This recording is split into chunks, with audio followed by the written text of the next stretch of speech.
हकीकत जुर्अत व हिम्मत का है इज़हार, सीधी बात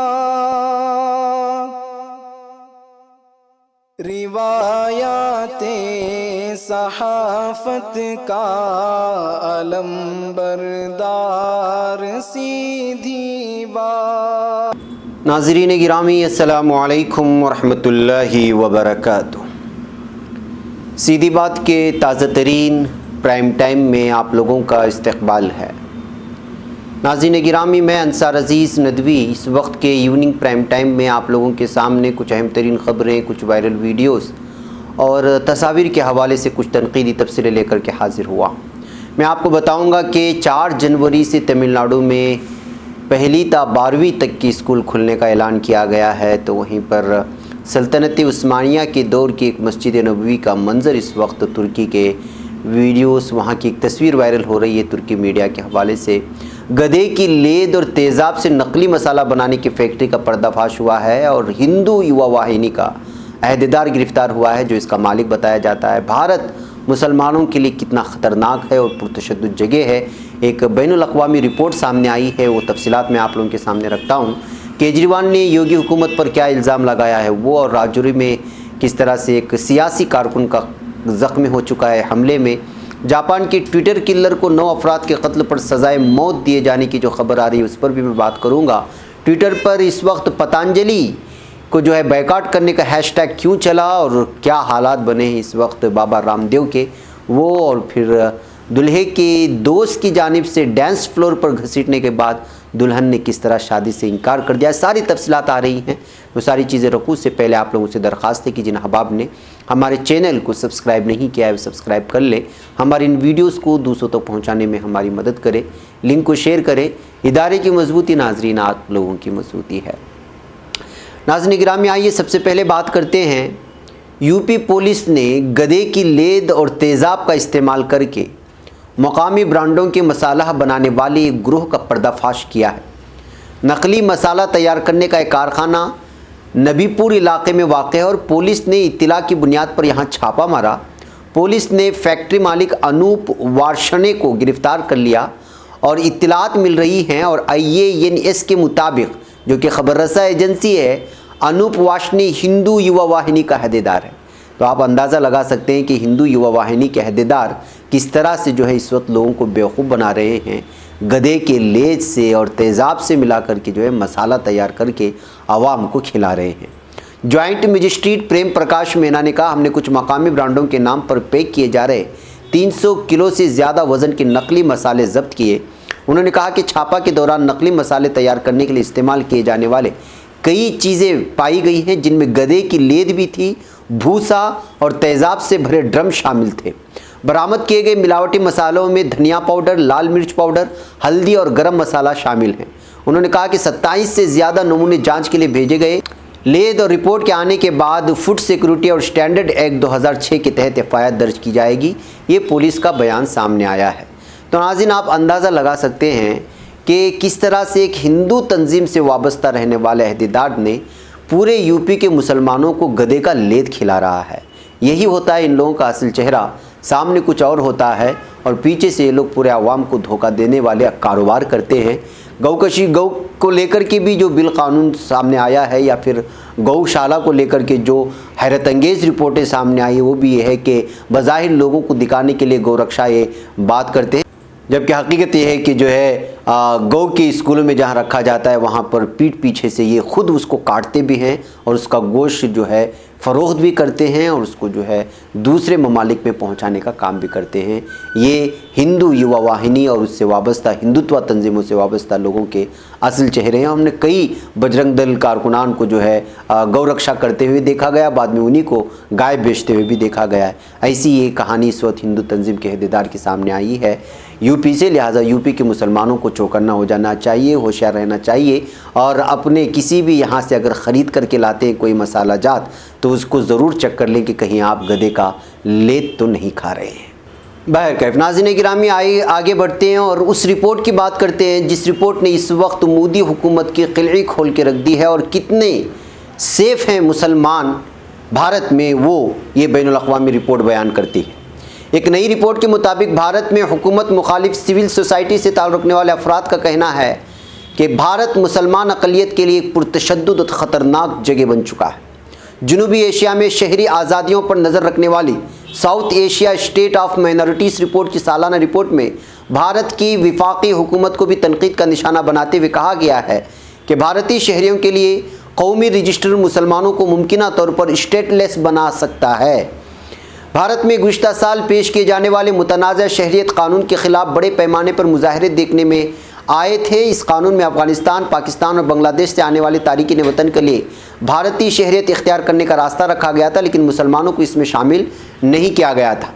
भारत की सिविल सोसाइटी के अरकान, इंसानी हुकूक के वकला, समाजी कारकुन, मुजाहिरीन, दानिश्वर, सहाफ़ी और लिबरल तबका सभी हुकूमत की इस अक्सरियत पसंदी की सोच के ख़िलाफ़ बोल चुके हैं और रिपोर्ट के मुताबिक तमाम अफराद बढ़ते हुए हमलों का निशाना बन रहे हैं।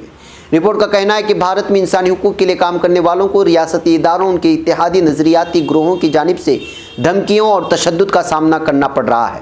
349 सफ़हात की इस रिपोर्ट में ये भी कहा गया है कि फॉरेन कंट्रीब्यूशन एक्ट, जो बैरूनी अतियात की रेगुलेशन करता है, को तरक्की पसंद अक़लियती NGOs के ख़िलाफ़ हथियार के तौर पर इस्तेमाल किया जा रहा है। रिपोर्ट में कहा गया है कि भारत में टेलीविज़न पर सेंसरशिप के कई वाक़यात पेश आ चुके हैं और हुकूमत पर तनक़ीद करने वाले चैनल्स को बंद किया जा चुका है। रिपोर्ट में फरवरी में होने वाले मुस्लिम मुखालिफ फसादात की जानिब से भी तवज्जो मबजूल करवाई गई है, जो शहरियत कानून के ख़िलाफ़ मुजाहिरों के बाद हुए, जबकि मार्च में कोरोना वायरस की वबा की इब्तिदाई दिनों में फैलाई जाने वाली नफरत पर भी तवज्जो दिलाई गई, जब दिल्ली में होने वाला तबलीगी जमात का इज्तिमा कोरोना वायरस फैलाने की वजह बना। रवां साल अप्रैल में भारत ने इस मदरसे के सरबराह पर कोरोना की वबा को बढ़ावा देने के नाम पर इज्तिमा मुनक़िद करने पर कत्ल का मुकदमा दर्ज किया। ये report the south Asia collective ने मुरतब की है, जबकि इसको यूरोपीय यूनियन और नॉर्वेजियन एजेंसी फॉर डेवलपमेंट नौरात की माली मुआवनत हासिल है। तो इस तरह से नाज़रीन, बैनुल अक़वामी सतह की इस तंजीम की रिपोर्ट सामने आने के बाद बीजेपी और मोदी की हुकूमत इस वक्त बैनुल अक़वामी सतह पर पूरी तरह से जो है तनकीद के ज़द में आ चुकी है। रिपोर्ट में बाकी जनूबी एशियाई ममालिक में भी इसी किस्म के मसाइल की निशानदेही की गई है, जहाँ हुकूमतों की जानिब से आज़ादी, इजहार के आईनी हुकूक, ताल्लुक़ और इज्तिमा के हुकूक को कानून का इस्तेमाल करके उन हुकूक की खिलाफ वर्जी की जा रही है। इन ममालिक में अफ़गानिस्तान, बांग्लादेश, भूटान, भारत, नेपाल, पाकिस्तान और श्रीलंका शामिल हैं। लंबी रिपोर्ट है नाज़रीन, बस ये इसके खुलासा यही है कि जो है इस वक्त बैनुल अक़वामी सतह की इस तंजीम की जानिब से मोदी हुकूमत की तनक़ीद करने और मरकज़ी हुकूमत की जानिब से मुसलमानों को हरासा करने और उसके लिए हर तरह के हथकंडे इस्तेमाल करने और कोरोना वायरस के दरमियान जो हालात पेश आए और जो दिल्ली में जो फसादात पेश आए, उसके बाद से ये मुखालिफिन के ख़िलाफ़ जो सब कुछ हुए हैं उसको पूरी डिटेल्स के साथ, तफसीलात के साथ इस रिपोर्ट में लेकर के इस वक्त उस पर जो है पूरी तरह भारत मुसलमानों के लिए जो है ख़तरनाक और पुरतशद्दुद जगह बताने की कोशिश की गई है इस रिपोर्ट में, यानी कि हक़ाइक़ बयान किए गए हैं जो ज़मीनी सतह पर हुए हैं। नाज़रीन, आइए आगे चलते हैं और बात करते हैं उस खबर की जो खबर इस वक्त बहुत ज़्यादा वायरल हुई, जापान का ट्विटर किलर। जी हाँ, जापान की एक अदालत ने मंगल के रोज़ एक नौजवान को 9 अफराद को कत्ल करने और उनकी नाशों को टुकड़े करके अपने फ्रीज़र में रखने के जुर्म में मौत की सज़ा सुनाई। ये ख़बर गुज़िश्ता कल से बहुत ज़्यादा वायरल हो रही है। उसकी तफसीलात मैं आप लोगों के सामने रखूँ कि ताकाहिरो शिराशी नामी 30 साला शख्स अपने ट्विटर अकाउंट के ज़रिए उन लोगों से रब्ता किया करता था जो सोशल मीडिया पर इन ख्यालात का इजहार करते थे कि वो ख़ुदकुशी करना चाहते हैं। जापान में ख़ुदकुशी करने की शरह दुनिया भर में सबसे ज़्यादा है, जैसा कि आप जानते हैं। ताकाहिरो दारुलहुकूमत टोक्यो के मुज़ाफ़ाती इलाक़े ज़ामा के एक अपार्टमेंट में रहता था। ज़ामा इलाके का नाम है। जब पुलिस ने उसके अपार्टमेंट पर छापा मारा तो वहाँ उन्हें उसके फ्रीज़र में 9 इंसानी नाशें मिली, जिसे उसने टुकड़े टुकड़े करके महफूज कर रखा था। ताकाहिरो जापान में ट्विटर किलर के नाम से जाना जाता था। उसका कहना था कि वो उन लोगों की मदद करता है जो ख़ुदकुशी करना चाहते हैं। ताकाहिरो ने टोक्यो ज़िला कोर्ट में अपने जुर्म का इकरार किया, जिसके बाद जज ने उसे मौत की सज़ा सुना दी। ताकाहिरो का कहना है कि वो अपनी सज़ा के ख़िलाफ़ अपील नहीं करेगा। पुलिस ने ताकाहिरो को 2017 में उस वक्त गिरफ़्तार किया था जब उसके अपार्टमेंट के फ्रीज़र से 9 इंसानी नाशें मिली। उनमें से 8 नाशें ख़वातीन की थी, जबकि 1 नाश मर्द की थी। तफ्तीशी अहदेदारों ने मीडिया को बताया कि उसने हलाक किए जाने वाले अफराद से अपने ट्विटर के ज़रिए रब्ता किया। उसने ओहदेदारों को बताया कि उन लोगों से रब्ता करता था जो सोशल मीडिया पर बड़ी परेशानी बयान करते थे और ख़ुदकुशी करने का इजहार किया करते थे और उनसे अब रब्ता करके मदद करने की पेशकश करता था। फिर उसके बाद जो है उनको कत्ल कर दिया करता था और उसके बदले उनसे जो है वो पैसा भी लिया करता था। तो नाज़रीन, ये सारी चीज़ें एक अजीब व गरीब ये मामला है जो पूरी दुनिया को हिला कर के रख दिया गया है कि ट्विटर के में जो ये अपनी परेशानी जाहिर करते थे या ज़िंदगी के अलग अलग मसाइल से ऊब करके जो अपनी अलग अलग मसाइल और अपने अपनी दिली जज्बात वहाँ रखते थे, उनको ये निशाना बनाता था, मदद करने के बहाने उनको बुलाता था और ख़ुदकुशी करने के लिए जो है जो चीज़ें उसके एक अलग ही किस्म से कत्ल करने का एक रास्ता ढूंढ लेता था ये शख्स। तो बहरकैफ ट्विटर किलर के नाम से इस शख्स को इस वक्त सज़ा मिल चुकी है और यूरोपियन ममालिक में ये ख़बर इस वक्त बड़ी सुर्खियों में पेश की जा रही हैं। नाज़रीन गिरामी, आप ट्विटर इस्तेमाल करते हैं तो आपको मालूम होगा कि पतंजलि के बायकॉट का हैशटैग चल रहा था कुछ दिनों से और लगातार बार बार इस तरह की चीज़ें सामने आती रहती हैं। मंगल के रोज़ कई ट्विटर सारिफिन ने बाबा रामदेव की कंपनी पतंजलि आयुर्वेदा को निशाना बनाया। उनका इल्ज़ाम है कि किसानों पर मुनहसिर होने के बावजूद कंपनी की तरफ से ऐसा कोई भी नहीं है जो ज़रई क़वानीन के ख़िलाफ़ जारी एहतिजाज की हिमायत में एक बयान भी नहीं दिया है। इसने ट्विटर सारिफ ने लिखा कि किसानों की चीज़ों पर रहम करम पर पतंजलि चल रहा है, मगर मज़ीद की बात तो यह है कि सनतकार बाबा रामदेव की जानिब से एक लफ्ज़ भी अभी तक अदा नहीं किया गया। ट्विटर सारिफ ने लिखा है कि मैं तंस्का का कोई किसान नहीं हूँ, मगर किसानों की हिमायत में खड़ी हूँ, क्योंकि किसान नहीं तो खाना नहीं है। तो नाज़रीन, इस तरह से किसानों के ज़रिए क़वानीन के ख़िलाफ़ जो बिल लाई गई है उसके ख़िलाफ़ ना बोलने पर इस वक्त पतंजलि के बैकआउट करने की खबरें और पूरी तरह से ये ट्रेंड इस वक्त हैशटैग चल रहा है ट्विटर में। और कल आप लोगों को मैंने एक तस्वीर भी बताई थी कि अडानी और अंबानी के प्रोडक्ट को भी बैकआउट करने की जो है पूरी तरह से अपील की जा रही थी, क्योंकि यही लोग हैं जो किसानों के आंदोलन किसानों की मेहनत पर कब्ज़ा करने की कोशिश कर रहे हैं और पूरी तरह से उनकी मेहनत की कमाई मोदी हुकूमत की जानिब से कुछ सरमाएदारों को इस्तेमाल करने की इजाज़त दी जाने की इस बिल में पूरी तरह से छूट दिए जाने की बात और इल्ज़ामात लगे हुए हैं। तो जाहिर सी बात है कि इसमें एक एक कंपनी इस वक्त लगातार बायकॉट करने की फहरिस्त में शामिल हो रही है और उसमें अब पतंजलि का नाम भी शामिल हो चुका है। नाज़रीन गिरामी, शादी की एक तकरीब उस वक्त मनसूख कर दी गई जब दुल्हे के दोस्त ने दुल्हन को डांस फ्लोर पर घसीटा। उत्तर प्रदेश की ज़िला बरेली में ये वाक़या पेश आया है। जी हाँ, टाइम्स ऑफ इंडिया की एक रिपोर्ट के मुताबिक दुल्हन के घर वालों के जुमा के रोज़ बरेली आने से घसीटने का वाक़या रोनुमा होने तक शादी की तकरीब निहायत खुशगवार माहौल में चल रही थी। जब दुल्हन के घर वालों ने एतराज़ जताया तो दो जानिब से गर्मा गर्म बहस का सिलसिला शुरू हो गया। आखिरकार मज़कूरा दुल्हन ने घर वापस जाने का फ़ैसला कर लिया और शादी मनसूख कर दी गई। पुलिस ने मुदाखलत की क्योंकि लड़की के घर वालों ने जहेज़ का मुकदमा दर्ज कराया था, ताहम कोई एफआईआर दर्ज नहीं की गई क्योंकि दोनों फैमिलियों ने सलाह पर इत्तिफाक कर लिया था। नाज़रीन, दरअसल ये मामला इस वजह से सुर्खियों में आया कि दुल्हन को उसका शोहर जो डांस किया जाता है उसको फ्लोर में घसीटने के बजाय उसका दोस्त घसीट रहा था, जो उस दुल्हन के लिए बात नागवार गुजरी और बिल आखिर उसने पूरी तरह शादी से ही मना कर दिया, ये कहते हुए कि जिस शख्स को या जिस मर्द को अपनी बीवी के इज़्ज़त का ख्याल ना हो और अपने ख़ुद इज़्ज़त नफ्स का ख्याल ना हो, उसके साथ ज़िंदगी गुजारना बड़ा मुश्किल हो जाएगा।